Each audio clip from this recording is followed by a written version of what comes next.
মৰমৰ ছাত্ৰ-ছাত্ৰীসকল class tutor YouTube চেনেলত তোমালোক সকলোকে স্বাগতম জনাইছো। আজি মই তৃতীয় শ্ৰেণী অৰ্থাৎ ক্লাছ 3 অসম জাতীয় বিদ্যালয়ৰ গণিত বিষয়টোৰ অধ্যায় নম্বৰ 5 মানে হৰণ এইটো পাঠৰ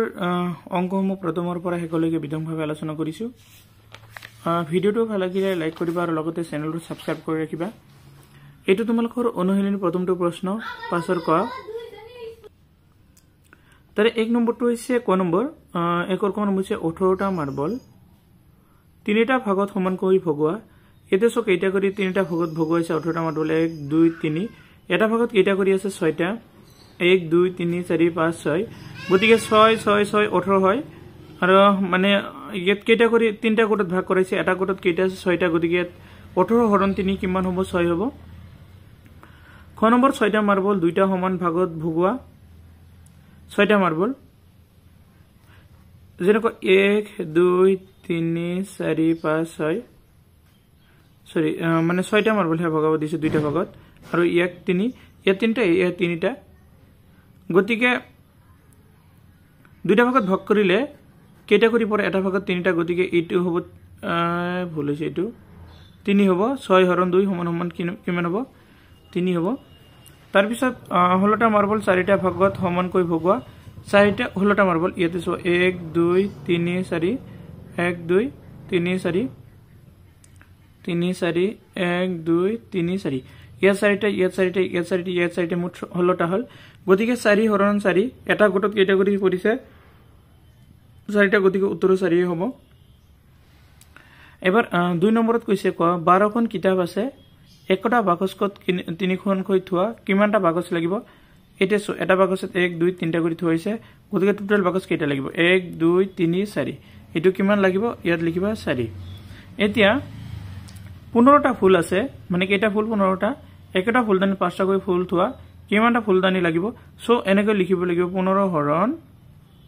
5 সমান সমান কিমান হ'ব 3 তাৰ মানে 3টা ফুলদানি লাগিব। 3 নম্বৰত আছে 48 হৰণ 6 সমান সমান 8 মানে 6 48 এর ভিতর 8 বার যায় কারণ 6 গুণ কিমান হয় 48 এই ধরনের পূর্ণ নেওতা মনত পেলাই তলত খালি ঠাই পূৰ কৰা। ইয়াতে চোৱা 42 হৰণ 6 6 42 এর ভিতর কিমান বার যায় আমি জানো যে 6 7 গুণ 42 গতিকে ইয়াত কিমান হ'ব 7 আৰু খ নম্বৰত আছে 22 হৰণ 2 এইটো হ'ব কিমান 11 কাৰণ 2 11 গুণ কিমান হয় 22 তাৰ পিছত 30 এইটো হ'ব কিমান 10 30 হৰণ 3 সমান সমান 10 কিহৰ কাৰণে মানে 3 10 গুণ কিমান হয় 30 হয়। ঘ নম্বৰত আছে 24 হৰণ 3 এইটো হ'ব কিমান 8 কাৰণ 3 8 গুণ কিমান হয় 24 হয়। অং নম্বৰত আছে 20 হৰণ 4 এইটো হ'ব 5 কাৰণ 4 5 গুণ 20। প্ৰথম ছ আছে 72 হৰণ 9 এইটো হ'ব 8 কাৰণ 8 9 গুণ কিমান হয় 72। তাৰ পিছত প্ৰথম ছ নম্বৰ আছে 80 হৰণ 16 এইটো হ'ব তোমালোকৰ কিমান এইটো 5 কাৰণ 16 5 গুণ কিমান হয় 80 হয়। তাৰ পিছত জ নম্বৰ আছে 60 হৰণ 12 ইয়াত হ'ব কিমান 5 কাৰণ কি হয় 12 ৰ 5 গুণ 60 মানে 60 ৰ ভিতৰ 12 যায় 5 বাৰ। এবাৰ 4 নম্বৰত আছে তলৰ হৰণ অংকবোৰ ভাজ্য ভাজক আৰু ভাগফলবোৰ লিখা। ইয়াতে চোৱা ভালকে তলৰ হৰণবোৰ অংকবোৰ ভাজ্য আৰু ভাজক আৰু ভাগফলবোৰ লিখা। তো প্ৰথমত আছে 75 হৰণ 15 ইয়াত ভাগফল ওলাইছে কিমান 5 গতিকে ভাজ্য হৈছে 75 ভাজক হ'ব 15 আৰু ভাগফল হ'ব কিমান 5। তাৰ পিছত খ নম্বৰটো তোমালোকৰ কিতাপত একে আছে সেইকাৰণে খ নম্বৰটো লিখি দিয়া নাই।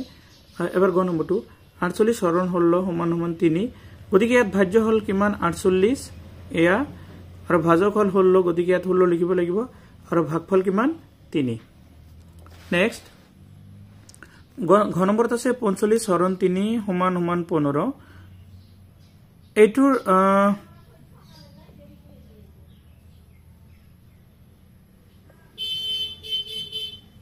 ভাগফল হৈছে তোমাৰ ভাজ্য হৈছে কিমান 45 ভাজক হৈছে 3 আৰু ভাগফল হৈছে 15। তাৰ পিছত অ নম্বৰ এইটোত 8 দি 32ক ভাগ কৰা হৈছে আৰু 4 গতিকে ভিতৰত যেটো থাকে ডাঙৰ ডাঙৰটো হ'ব ভাজ্য এয়া 32 হল ভাজ্য ভাজক হল 8 আৰু ভাগফল হল 4। তাৰ পিছত প্ৰথম ছ নম্বৰ 63 ইয়াৰ ভাজক হল 63 আৰু মানে ভাজ্য হল 63 আৰু ভাজক হল 7 আৰু ভাগফল হল 9 নেক্সট আছে দ্বিতীয় 6 নম্বৰ ইয়াত ভাজ্য হল ভিতৰটো তাৰ পিছত ভাজক হল আছে আৰু ভাগফল দি আছে কিমান 1 নেক্সট জ নম্বৰ ইয়াত কিন্তু ভাজ্যটো শূন্য দিয়া আছে ভাজক কিমান দিয়া আছে 13 আৰু ভাগফল কিমান হ'ব 0 5 নম্বৰ দি আছে তলৰ তালিকাখন পূৰ কৰা ভাজক হৰণ ভাজ্য হৰণ ভাজক সমান সমান ভাগফল তো ইয়াতে চোৱা এইটো হৈছে কিমান এইটো হল ভাজ্য এইটো ভাজক আৰু ইয়া ভাগফল তো সমান সমান কি হৈছে 54 হৰণ 6 এইটো 9 দিয়া হৈছে গতিকে আকৌ 54 সমান সমান 6 পূৰণ 9 দিয়া হ'ব তো এইটো চোৱা এইটো হল মানে কিমান হয় এইটো হল ভাজ্য ইয়া ভাজ্য তাৰ পিছত এয়া হল মানে হৰণ দি এটা লিখিব লাগিব 9 আৰু মানে সমান সমান দিব লাগিব 7 টো ভাগফল তাৰ পিছত ইফালে 63 ভাজ্যটো 63 আছে ভাজক কিমান 9 আৰু ভাগফল পূৰণ কিমান আছিল 7 তো 7 নম্বৰতে হেনেকৈ দি আছে 96 হৰণ 7 সমান সমান 8 আকৌ 96 যেহেতু 7 পূৰণ 8 লিখিব লাগিব তাৰ পিছত আছে 72 হৰণ 12 সমান সমান 6 হয় আকৌ সৰি ইয়াত সেটো লিখিছে এটো হ'ব 72 আকৌ 72 হৰণ 6 12 হৰণ 6 সমান সমান 72 হয় এটো 80 হৰণ 10 সমান সমান 8 হ'ব আকৌ 80 সমান সমান 10 পূৰণ 8 6 নম্বৰত আছে খালি ঠাই পূৰ কৰা ইয়াতে 40 হৰণ 40 কোন নম্বৰ আছে 40 হৰণ 40 মানে 40 এর ভিতর কিমান বার যায় একবার 37 হরণ 37 এটাও 37 এর ভিতর 37 একবার যায় গ নম্বর 0 হরণ 23 কারণ 23 এর কোনো সংখ্যাক ভাগ করা না মানে 0 যদি কোনো সংখ্যাতে ভাগ করা হয় 0 হয় এটো 0 হবে 45 হরণ 45 এটো কিমান হবে 1 হবে 16 হরণ 16 এটো 1 হবে প্রথম নম্বর আছে 0 হরণ 41 এটো কিমান হবে 0ই হবে কারণ 41 এর 0 ভাগ না যাব এবার 7 নম্বৰত আছে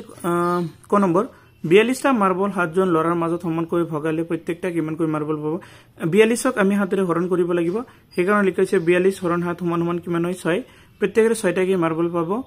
খ নম্বৰ আছে 30 ডাল পেন্সিল 6 ডালকৈ মুঠা বান্ধিলে কিমানটা মুঠা হ'ব এইটো 30 হৰণ 6 লিখিলে সমান সমান কিমান হ'ব 5 ডাল মানে 5টা কি পাব গ নম্বৰ আছে 18 পৰা 3 কিমান বাৰ বিয়োগ কৰিব পাৰি এইটো 6 বাৰ কাৰণ 3 6 গুণ কিমান হয় 18 খ নম্বৰ আছে 32 এৰ পৰা 8 কিমান বাৰ বিয়োগ কৰিব পাৰি এইটো হ'ব 4 বাৰ কাৰণ 4 8 গুণ কিমান হয় 32 তোমালোকৰ এটা অনুশীলনীৰ প্ৰশ্ন আজি এখিনি লৈকে আৰু ভিডিওটো সম্পূৰ্ণ কৰি সকলোকে ধন্যবাদ জ্ঞাপন কৰিছো